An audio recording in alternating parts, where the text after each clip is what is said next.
સ્વાગત છે મિત્રો તમારું કાઠિયાવાડી પ્રોગ્રામ રેસિપીમાં। આજે એક મિત્રો આપણે નવી રેસિપી લઈને આવી ગયા છે મિત્રો। તમે સિંગ ભજીયા તો ખાધા હશે, પણ તમે સિંગ ભજીયાનું શાક કોઈ દિવસ નહીં ખાધું હોય મિત્રો, તો આજે આપણે સિંગ ભજીયાનું શાક બનાવીશું। ચાલો મિત્રો।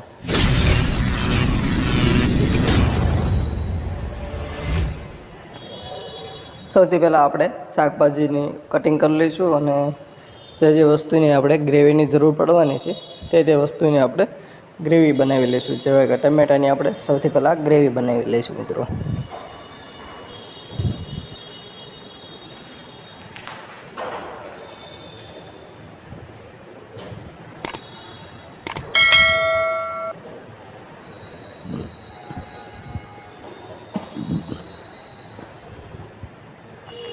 ત્યાર પછી આપણે મિત્રો લીલી ડુંગળીનું કટિંગ કરી લઈશું।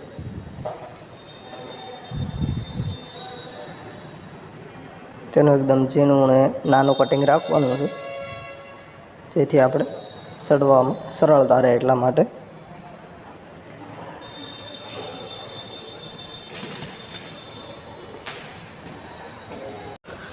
ત્યાર પછી આપણે લીલા મરચાંનું ગ્રેવી બનાવી લેવાની છે। એનું આવી રીતે કટિંગ કરીને મશીનની અંદર આપણે કાઢવાનું છે મિત્રો।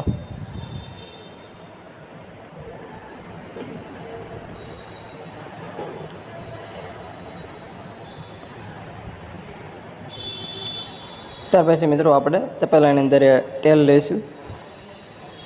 જેવું તેલ આવી જાય તરત જ આપણે તેમાં રાઈ એડ કરી દેવાની છે। રાઈનું પ્રમાણ થોડું આપણે વધારે રાખવાનું છે મિત્રો। ત્યાર પછી મિત્રો આપણે તેમાં આખું જીરું એડ કરી દઈશું। ત્યાર પછી મિત્રો તમાલપત્રના પાન, સૂકા મરચાં અને લવિંગ એડ કરી દઈશું। ત્યાર પછી આપણે જે લીલી ડુંગળીનું કટિંગ કર્યું છે તે એડ કરી દઈશું અને તેને આપણે થોડી વાર માટે તેલમાં ચડવા દઈશું। ત્યાર પછી તરત જ આપણે જે સૂકી ડુંગળીની ગ્રેવી બનાવી છે તે એડ કરી દઈશું। તેને થોડી વાર માટે આપણે તેલમાં ચડવા દઈશું। ત્યાર પછી લીલા મરચાંનું જે કટિંગ કર્યું હતું તે એડ કરી દઈશું। હવે આ બધી વસ્તુને થોડી વાર માટે આપણે તેલમાં પાકવા દઈશું મિત્રો। જેવી બધી વસ્તુ પાકી જાય તરત જ આપણે તેમાં હિંગ એડ કરી દેવાની છે। ત્યાર પછી આપણે હળદર એડ કરી દઈશું। હળદરને થોડી વાર માટે આપણે તેલમાં ચડવા દઈશું। ત્યાર પછી આપણે તેમાં લાલ મરચું એડ કરી દઈશું। એને થોડી વાર માટે આપણે તેલમાં પકવી લઈશું।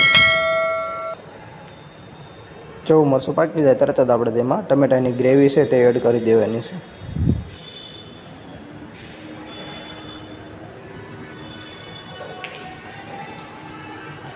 તેને થોડી વાર માટે આપણે તેલમાં ચડવા દઈશું। ત્યાર પછી મિત્રો તેમાં આપણે છાશ એડ કરી દેવાની છે, તેથી શાકનો સ્વાદ એકદમ ખાટો મીઠો અને સારો આવે। ત્યાર પછી મિત્રો આપણે તેમાં જે રેડીમેડ સિંગ ભજીયા આવ્યા છે માર્કેટમાં તે એડ કરી દઈશું। બસ થોડી વાર માટે આપણે ચડવા દઈશું। ત્યાર પછી આપણે તેમાં ખાંડ એડ કરી દઈશું। તેને થોડી વાર માટે આપણે ચડવા દઈશું। ત્યાર પછી તેમાં આપણે કોથમીર એડ કરી દઈશું